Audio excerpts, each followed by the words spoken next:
Bueno, estamos listos para la segunda sesión, entonces vamos a ver la última parte de nuestro material y vamos a ver un poco de las dificultades doctrinales. Nos dice el escritor que en cierta ocasión una persona sin Dios, sin Cristo, le preguntó al humorista Mark Twain qué hacía con todas las cosas de la Biblia que él no podía entender, que qué hacer con eso. Twain le respondió que las cosas difíciles de entender no eran las que le molestaban ni le preocupaban, sino las que sí entendía. Entonces, a veces hay tantas objeciones y discusiones sobre la Biblia y la fe cristiana y se ponen muchas objeciones sobre lo que enseña la palabra de Dios. Uh, a veces puede ser que estas dificultades sean serias, ¿verdad? En esas contradicciones históricas y científicas, pero no es eso lo que ofende al incrédulo. Lo que más ofende al incrédulo es, uh, y aún no solo a los incrédulos, hasta a los creyentes, ¿verdad? Lo que la Biblia enseña de asuntos difíciles, temas difíciles en cuanto al pecado, enseñanza y cosas así, ¿verdad? Doctrinas como el pecado original, la condena de la raza humana a la muerte eterna, la servidumbre de la libertad de pensamiento del humano, la salvación por la gracia, la muerte expiatoria de Cristo, la resurrección del cuerpo. Estas a veces son doctrinas que solo traen tropiezos para muchos. Algunos pues siempre tienen sus justificaciones ante esas dificultades de estas doctrinas y algunos hacen salidas alternas para los problemas de estas doctrinas, pues uh, para contradecir la doctrina. Entonces, pero el esfuerzo de la mayor parte de los que están en contra de ellas que quieren desaparecer. Y lo que han hecho es hacer una teoría, una teología liberal para contradecir. No, la Biblia dice así, pero no era, eso era otro tiempo. Eso es lo que dice la teología liberal.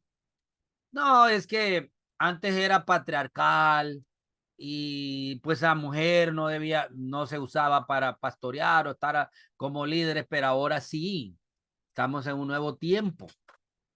Entonces, la teología liberal habla de eso. Bueno, es cierto, había homosexualismo, pero hay una teología más sobre ella y es el amor. Y es más importante el amor que juzgar, entonces. Y ahí viene la teología liberal. Permitir algunas prácticas y haciendo a un lado y contradiciendo la palabra de Dios, porque eso es lo que más les molesta, lo que sí entienden. Um, Ahora, la verdad que las doctrinas difíciles de la Biblia no se pueden resolver sino por la fe. Aquí es donde está el problema con muchos, por eso algunos no las entienden. Uh, Dios tiene un derecho de tratar a los seres humanos según sus propias reglas y nadie puede discutir eso. Como lo dice en la Biblia cuando la visión del barro en las manos del alfarero, no, nadie puede contender, el barro no puede contender contra el alfarero. Y así como la formó y la puede volver a despedazar y la vuelve a formar. Entonces, Dios puede tratar al ser humano porque Él es Dios. Pero algunos dicen, pues entonces Dios es injusto. Siempre hay una contradicción en el ser humano para justificar sus acciones. Hay algunos temas doctrinales que son difíciles de interpretar por muchas razones, como la santificación del creyente. Y todo lo que es la escatología es un gran conflicto. Ah, ya estamos bien claros que la iglesia evangélica nunca, ni la iglesia católica, bueno, la iglesia católica tiene su propia escatología. La escatología es la ciencia y el estudio de los eventos por venir. Cuando estamos hablando del futuro, eso se le llama escatología en la Biblia, que es lo que la Biblia habla del tiempo futuro. Entonces, en escatología ha habido conflictos siempre. Las iglesias Es bien difícil, no han llegado a un acuerdo en este asunto. Entonces algunos hasta ponen como excusa esto. En cuanto al asunto de la justificación, el intérprete debe tener cuenta primero que existe mucha confusión por la definición de los términos. Aquí es donde vienen unos conceptos. Algunos usan la expresión el bautismo de, o bautismo con, o bautismo en el Espíritu, como eso lo usan como un sinónimo de la plenitud del Espíritu. Entonces hacen énfasis en las emociones del creyente. Y otros distinguen entre estos términos y ponen énfasis en la obra secreta e invisible de Dios más que en las emociones del creyente. Entonces, hay un conflicto en ese concepto del bautismo del Espíritu, con el Espíritu, en el Espíritu.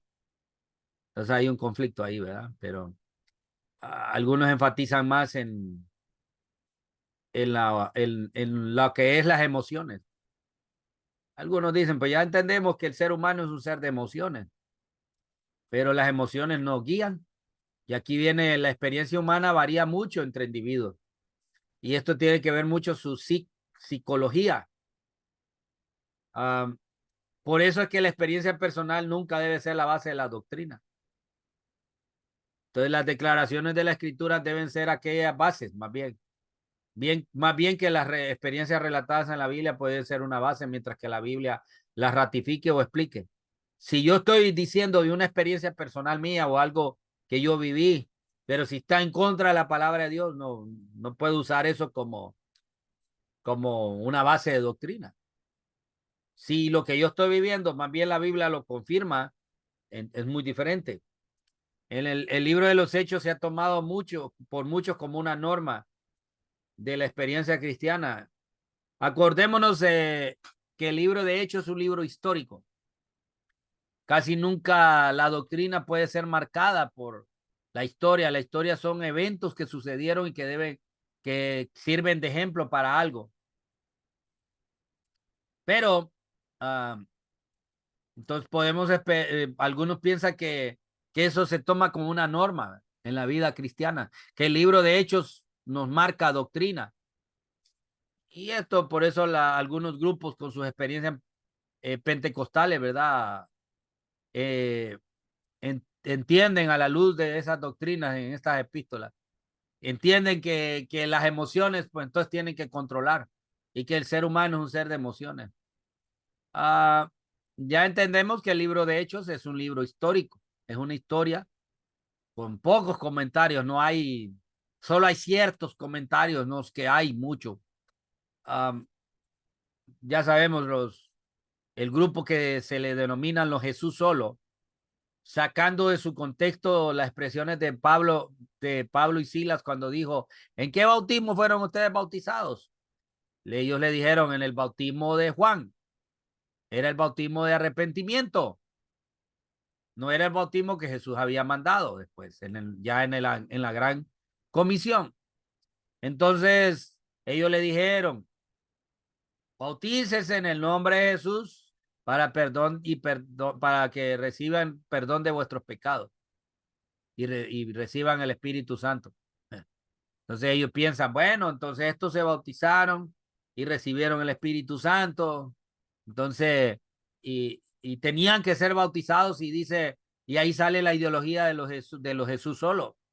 Dijeron que solo en el nombre de Jesús, haciendo a un lado la comisión. Jesús es el que ordenó bautizar.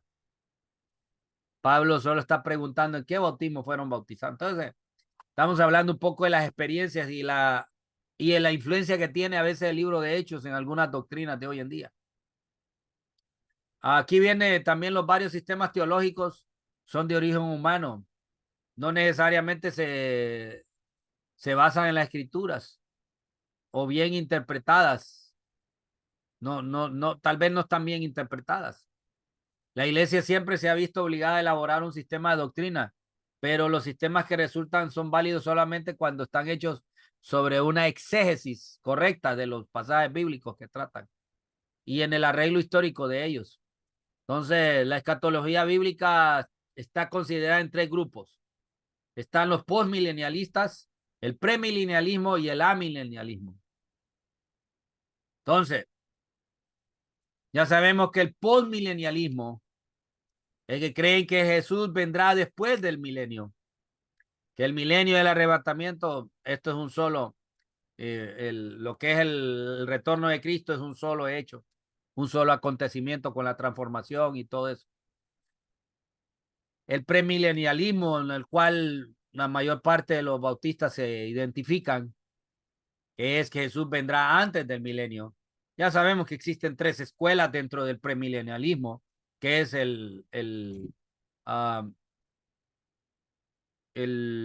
pretribulacional, mesotribulacional, que es Jesús viene en medio de la tribulación, y el posttribulacional, que Jesús vendrá después de la tribulación. Entonces, y que el retorno de Cristo es un solo evento antes del milenio. Entonces, y existe, la Iglesia Católica piensa que ellos no son, ellos son amileniales como algunos grupos.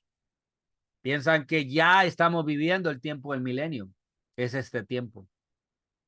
Entonces, esos son algunos grupos. Con respecto a estos tres sistemas, podemos observar algo que el sistema que resulta de estudio del tema depende de la manera de interpretar la profecía dadas a la nación de Israel. Entonces, aquí hay un hecho. Yo siempre digo algo.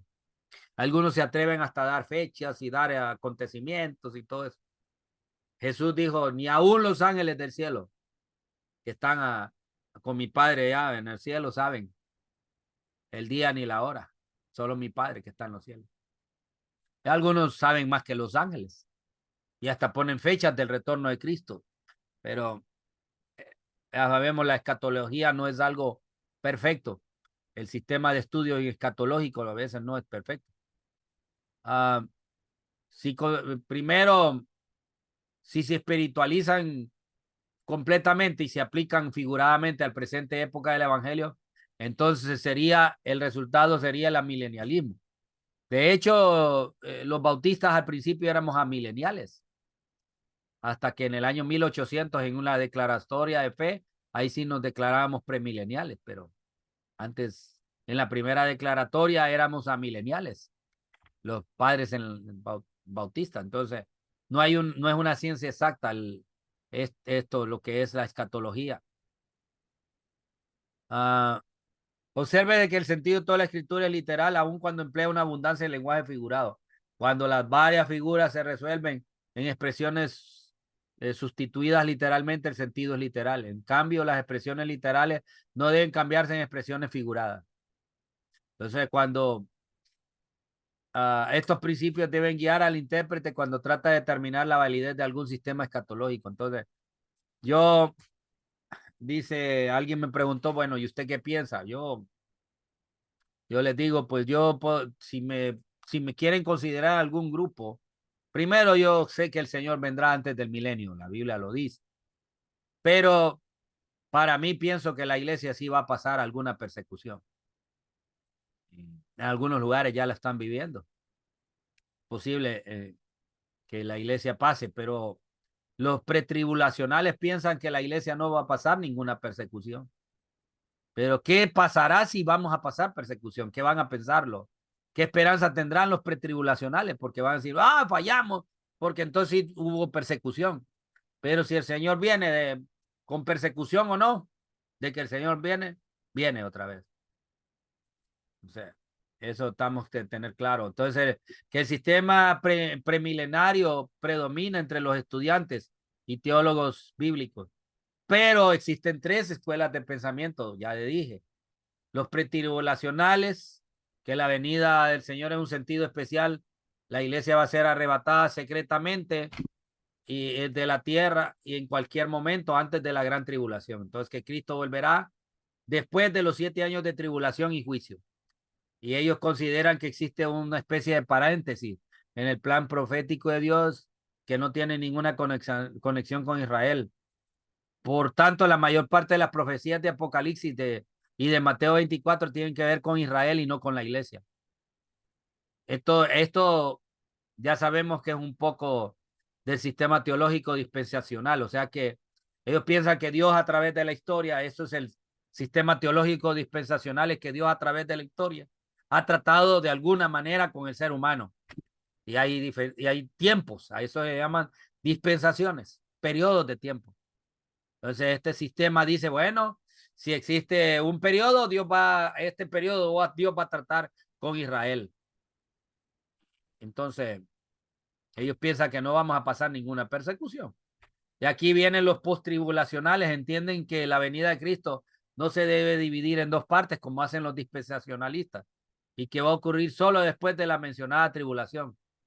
Estos pertenecen a la escuela antidispensacional o viejo premilenialista. Considera que Israel, convertido en cualquier época, es parte del mismo pueblo de Dios que es la iglesia.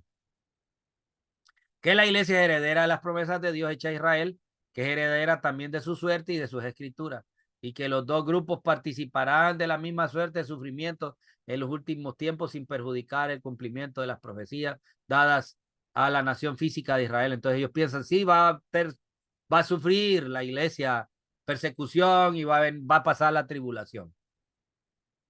No es exclusivo para la nación de Israel. Y aquí vienen los medio tribulacionales o mesotribulacionales. Dicen que la iglesia sufrirá aproximadamente la mitad de la tribulación y va a ser arrebatada para estar con Cristo antes de los últimos juicios de aquella época. Esto parece no preocuparse con la relación entre Israel y la iglesia y se interesan más en el significado de los eventos del libro de Apocalipsis. Entienden que el arrebatamiento de la iglesia va a suceder en uno de los dos de varios posibles puntos durante la tribulación. Entonces, para determinar a cuál sistema escatológico va a tenerse, el intérprete se verá obligado a examinar las bases escriturales de cada uno, específicamente las declaraciones bíblicas sobre las cuales versa la relación entre Israel y la iglesia. ¿Cuándo es el tiempo del arrebatamiento de la iglesia? Y si en realidad el arrebatamiento de la iglesia será secreto e invisible para todo el mundo. O sea, aquí es donde vienen los conflictos en cuanto a la escatología, en cuanto a la distinción entre Israel y el pueblo gentil. Entonces, en Romanos 3:28, Pablo enseña que el hombre es justificado por la fe, aparte de las obras de la ley, mientras que en Santiago 2:24 leemos que el hombre es justificado por las obras y no solo por la fe. Entonces, en realidad, Pablo, aquí hablando de la fe, en realidad Pablo señala la fe como la verdadera fuente de la justificación delante de Dios.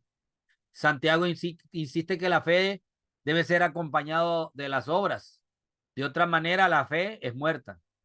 Pablo diría que este tipo de profesión es vana, que realmente no es fe, que aquella persona que basa su fe en las obras, su profesión es vano.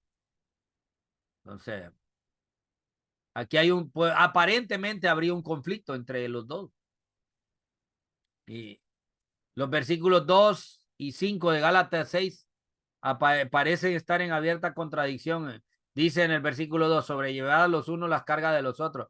Y en el versículo 5 dice, porque cada uno llevará su propia carga. Aquí viene otra contradicción. En primer lugar, las voces griegas de la palabra carga son diferentes. En la primera habla de una carga moral, que es la palabra baré, y en la segunda es una carga en el sentido de responsabilidad, que es fortión. Entonces hay que entender en el griego, entendemos que no se refiere a la misma carga. Y en el versículo 2 habla de la actitud del amor que debe mostrar hacia los hermanos que tengan problemas, mientras en el versículo 5 habla de la responsabilidad individual delante de Dios. Entonces, en el primero habla de ya el amor en acción, mientras que en el 5 ya habla de una responsabilidad personal delante de Dios. Entonces, algunas contradicciones, ¿verdad? Y como estamos estudiando, ¿verdad? De esto que tiene que ver con dificultades doctrinales. Y a veces hacemos eso, ¿verdad? Conflictos en esto. Vamos a ver dónde nos habíamos quedado. Ok, aquí nos quedamos. Otras contradicciones, supuestas contradicciones, versículo 4 y 5 de Proverbios 26. Versículo 4 dice, nunca respondas al necio de acuerdo con su necedad para que no seas tú también necio como él. Versículo 5 responde al necio como merece su necedad para que no se estime sabio en su propia opinión. Pareciera como que hubiera, en los dos textos se limitan el uno al otro, indicando que en cuáles circunstancias es correcto hablar al necio según su necesidad, en su necedad. Versículo 4 enseña que uno no debe hablar como necio, pero el versículo 5 nos dice que debe reprochar al necio, usando palabras que merece decírsele al necio. Son diferentes. A veces serán palabras como las suyas que deberán ayudar a comprender la necedad que le ha hablado. Entonces, la mejor manera de atacar a un necio es con sus propias palabras. No es que no dice que no podemos eh, contradecir a un necio. Sí, lo que nos dice es entrar en las mismas palabras necias de él. Y cuando hay personas que ya llegan a un punto de necedad, que solo Dios puede obrar ya. Ahí es donde nos dice, háganse a un lado, porque si no, usted sigue insistiendo en eso, van a ser necios iguales que ellos. Pero tampoco no es que nos vamos a quedar callados ante una necedad. Vamos a usar las mismas palabras de necedad de ellos. Es la manera como los apologistas cristianos combaten a los ateos y a los que son críticos de las escrituras, con las propias palabras, poniendo las mismas palabras que ellos usan, para que ellos mismos se juzguen. Fue el método que Jesús usó, o sea, el método crítico. Ellos mismos van a criticar a sí mismos. Cuando aquel hombre le preguntó a Jesús, cuando Jesús habla, amarás a tu prójimo, el primer mandamiento es amar al Señor tu Dios sobre todas las cosas. ¿Y cuál es el segundo? Y el segundo es semejante, amarás a tu prójimo como a ti mismo. ¿Qué le respondió el religioso a aquella persona? Le dice, ¿y quién es mi prójimo? Porque la cultura, ya vimos que en la cultura judía, para ellos su prójimo solo era alguien de Israel, alguien judío, no alguien de otras naciones. Y Jesús le tocó el tema de un samaritano, el buen samaritano, para contradecir esa necedad de este hombre. Entonces, y le dice, ¿quién crees tú que fue el prójimo de este hombre? Pues el que actuó bien y que, pues entonces Jesús le dijo, ve tú y haz lo mismo. Entonces, ahí es donde está la situación, ¿verdad? En Lucas 16, 18 y Marcos 10, 11 y 12, el divorcio está prohibido en términos absolutos. Lo que Dios juntó no lo separa el hombre. Pero aquí en Mateo 5, 32 y 19 se permiten los casos de adulterio o fornicación.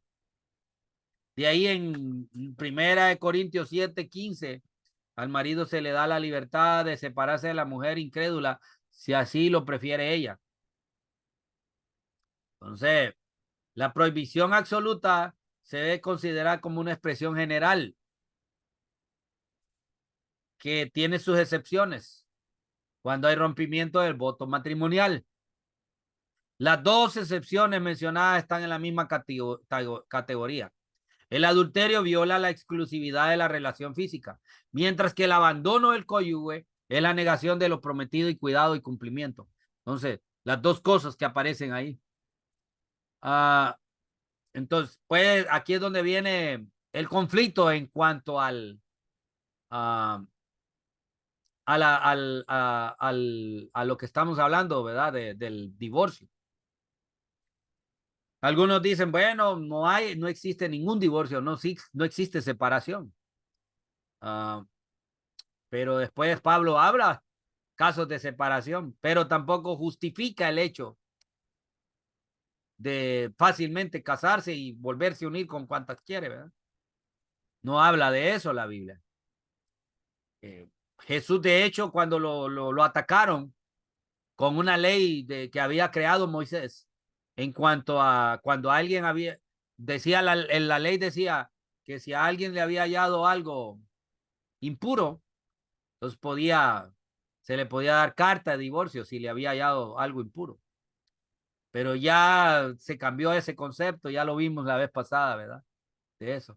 Jesús se fue a los principios, a lo básico, que es que cómo los creó Dios. Entonces, el propósito de Dios es que las parejas no se separen. Si es por orgullo, tienen que hacer a un lado el orgullo. Pero hay algunos casos donde ya son extremos. Mujeres que están en infidelidad y el hombre tiene que cuidarse o la mujer tiene que cuidarse de la infidelidad de su esposo por enfermedades y problemas que pueden venir debido a eso. Y segundo, cuando hay separación, persona abandona el hecho matrimonial. Esa es otra situación, ¿verdad? Que también eso ya queda en el perdón y en el corazón de la persona. Ok. También hay algunos ciertos hechos históricos y enseñanzas que a veces son difíciles de aceptar por su carácter moral. El sacrificio humano parece que no hay, la Biblia que nos dice que ninguna persona separada como anatema podrá ser rescatada, indefectiblemente ha de ser muerta. Entonces, si alguien fue llamado anatema, no debe ser ya rescatado, sino que va a morir. De ahí viene el caso de Jefté en Jueces 11:24.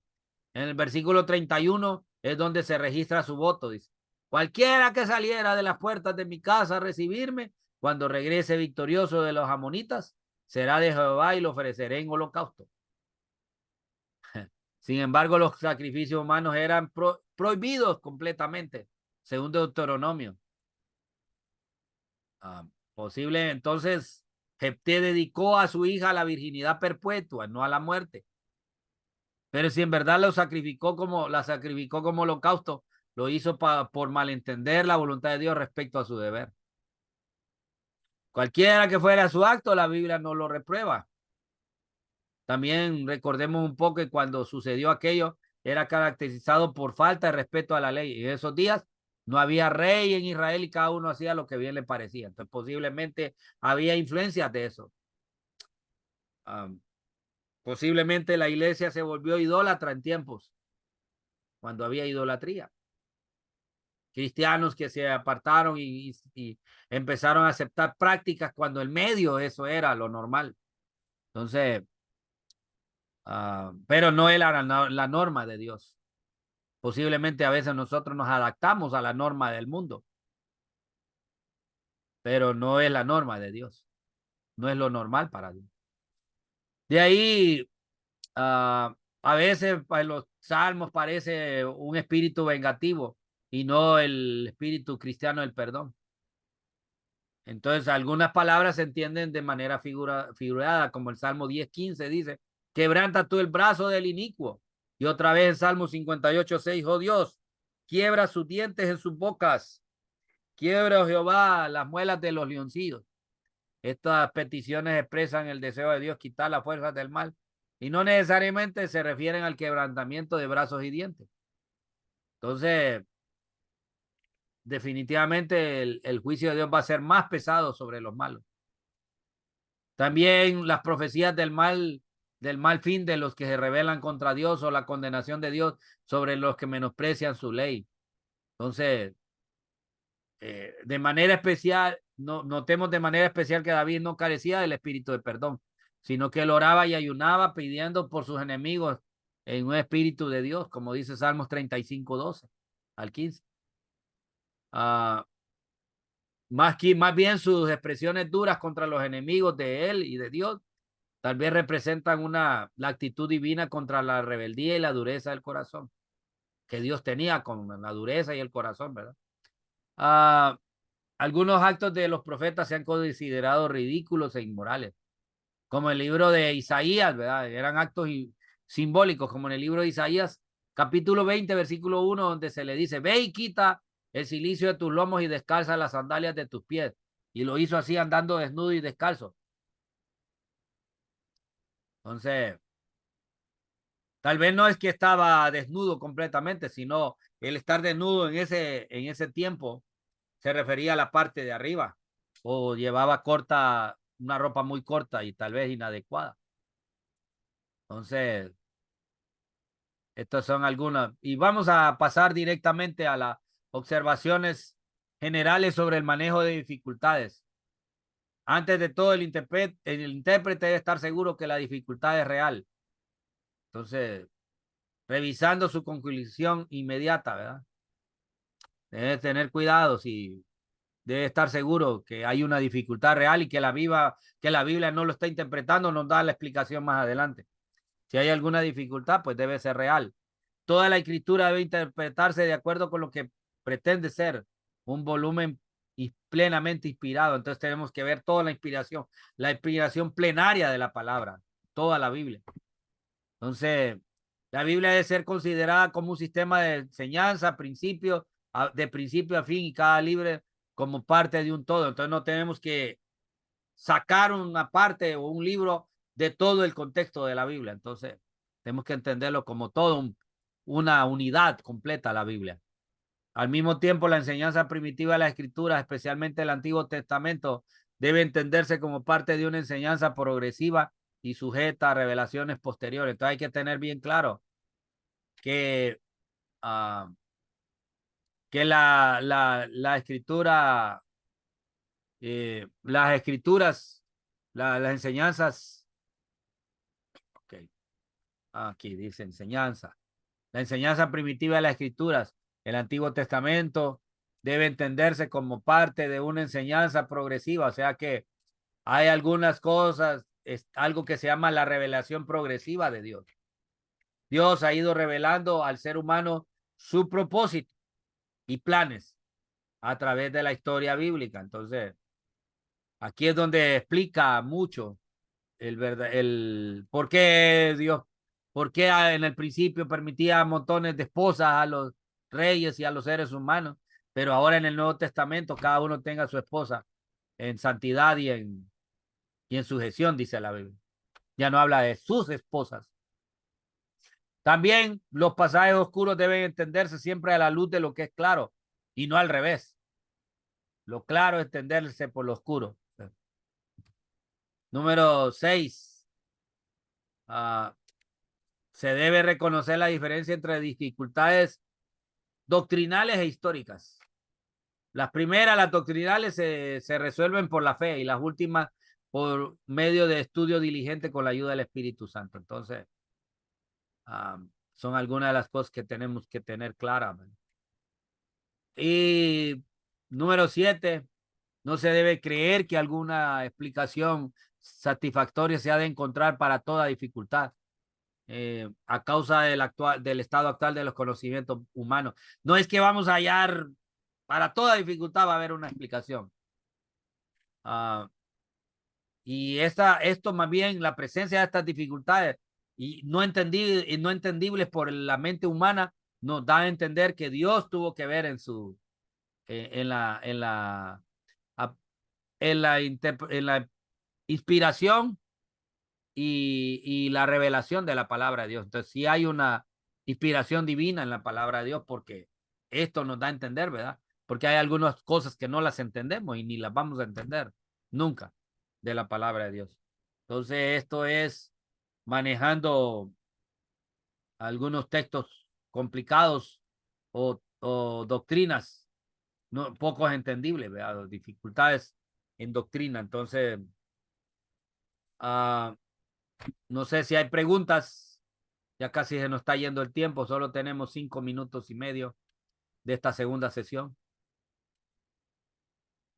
Pero está muy interesante, ¿verdad? Como el escritor nos dice que podemos manejar estas dificultades doctrinales.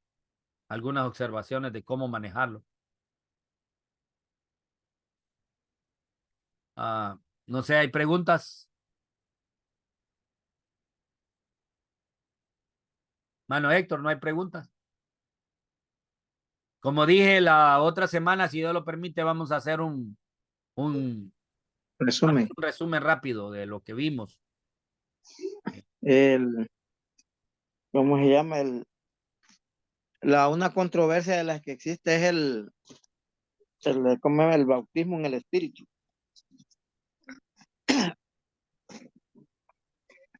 Pero ¿cuál es la controversia? Lo han creado los que creen en eso. Ajá. Bueno, máximamente los de la rama pentecostal eh, creen otra cosa. ¿Cuál es el versículo que usan de base? No lo tengo claro ahorita, no lo. San Juan capítulo 3, cuando Sa- Jesús le está hablando a Nicodemo y le dice, ¿te es necesario Nacer de nuevo. nacer del agua Y y del del espíritu? espíritu.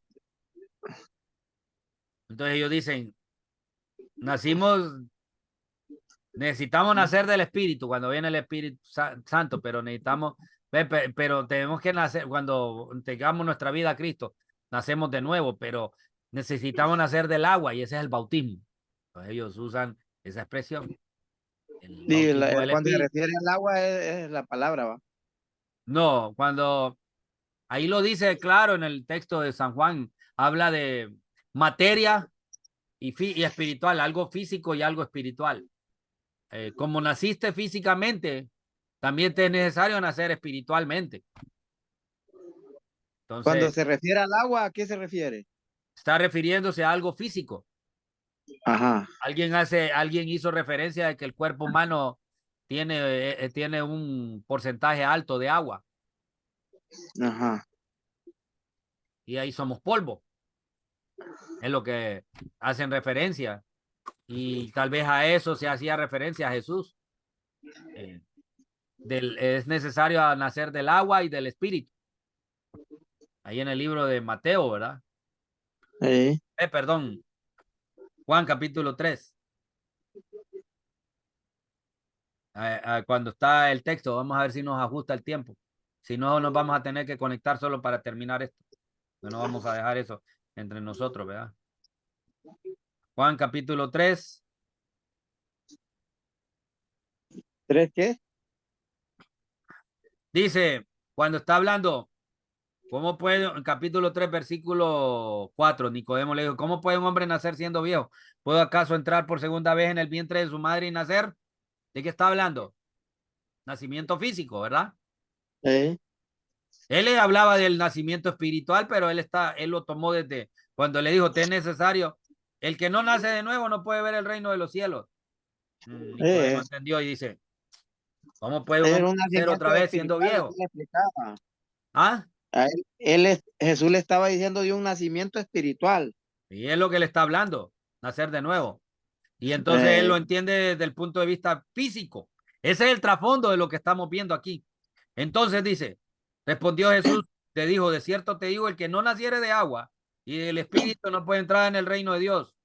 ¿Y qué vuelve a decir otra vez? Lo que es nacido de la carne, carne es, y lo que es nacido del espíritu, espíritu es. No te maravilles que te dijo, es necesario nacer de nuevo. ¿Con qué hace comparaciones en ese texto? Si el- usamos la interpretación lógica aquí, eso está hablando de algo físico y algo espiritual. Hace comparaciones primero del nacer físicamente y del nacer espiritualmente. Después hace referencia de la carne y del espíritu. Entonces se está haciendo las referencias. Cuando habla debes nacer del agua y del espíritu. Es la misma, físico y espiritual. Otra vez se está haciendo la referencia. Pero ellos ajá, dicen sí. que el agua es el bautismo del espíritu.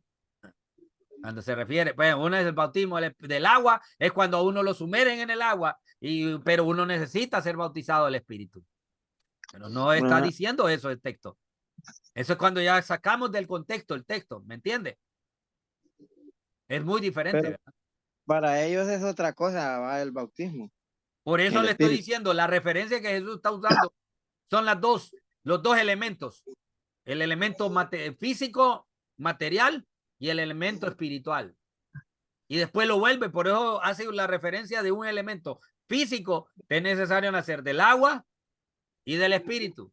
Entonces son las dos referencias que usa otra vez. Por eso